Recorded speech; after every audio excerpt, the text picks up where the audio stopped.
Hello mga kadimpol! Welcome to my kusina. Ayan, ang lulutuin ko po sa aming dinner for tonight. Ayan, mayroon po tayong beef na giniling. Gagamitin ito natin sa talong, no? Tapos ito yung, meron pa pala isa. Ganito ang ginagawa ko. Isang talong lang ang ano ko, binili para gawin natin panghapunan. Alam nyo ba na ang talong maraming benefits? So, ito po yan, yung talong, hiniwa ko siya ng pabilog. Tapos ito, tinanggal ko siya kasi ilagay natin sa food processor, no? I will show you how. So, ito yan. Butas na yan lahat, no? So, maraming benefits po ang talong. So, ngayon, hiwa-hiwain muna natin ito, mga kadimpol. Ilagay natin to sa food processor, no? Yan, lagay natin. Isama na rin natin yung sibuyas, Bombay, para hindi tayo maiyak-iyak. Di ba? I-mix natin yan mamaya sa ating sa ating giniling na baka. So, kasi ang talong kasi maraming benefits po yan. Kailangan kumain tayo ng talong. Oo, kasi maano din yan. Healthy. So, ito muna kasi puno na siya, no? Tapos mamaya, ilalagay natin yung ating onion na pula. Ayan. Tapos, ano na natin to? Pasok muna natin to sa food processor. Kasi mamaya, ilalagay natin yan sa ating may butas na talong, no? So, ano natin yan?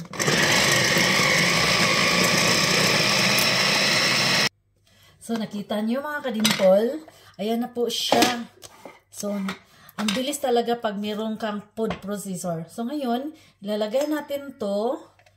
Ulitin natin na hindi siya, no? Ilagay natin dyan. Ihalo natin yan, no? Ayan. Maglalagay tayo dyan mamaya ng mga panakot. Lagyan din natin ng cornstarch, no? So,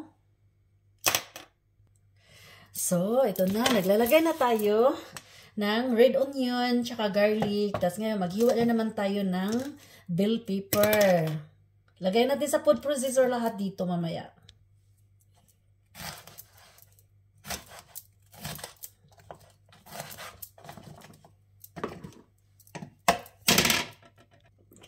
So, po-processor natin siya, mga kapatid. So, ayan. Ang bilis talaga, no? Pag meron tayong food processor sa kitchen, ayan, mabilis talaga ang trabaho ni DJ Dimple kapag, ayan, nagalan na natin to, no? Kasi tapos na tayo. Pag mayroon tayong food processor, mabilis ang trabaho. So, ito na yung ating red onion, garlic, at saka red bell pepper. Ayan. So, ito na yan siya, no? Hindi na tayo maglagay pala ng onion leaves. Hindi siya babagay sa ating talong. Ayan. So, titimplahan natin siya. Lalagyan natin siya ng konting cornstarch, eggs. Lagay na tayo ng 2 itlog. Itlog Monoy orange. 2 itlog. Lagay natin, no? Marami tayong ginawa na para na tayo itong nagbula-bula. Pero anyway, talong lang ito. Hindi na, kakainin natin ito na walang rice. No? Okay na siya. Wala itong rice. Kainin natin. So, ngayon, mikos-mikos lang yan. No? Mikos-mikos. So, maglagay tayo ng cornstarch. Lagay tayo dito ng mga 3 kutsarita, ha? 3 kutsaritang cornstarch lagay natin para hindi talaga siya yung mabungkag ba. Now, magtimpla na tayo ng mga panakot.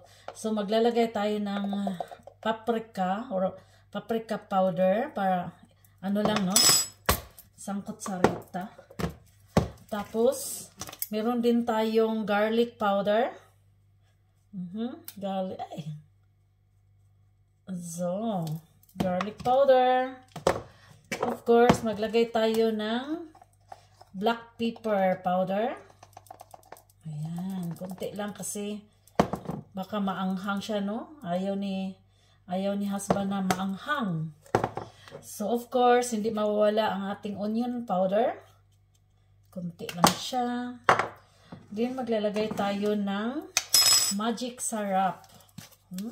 Para naman, masarap ang ating talong. O, diba? So, kunti lang magic sarap, no? Huwag damihan masyado. Pampalasa lang yan, eh. Then, now, maglagay tayo ng asin.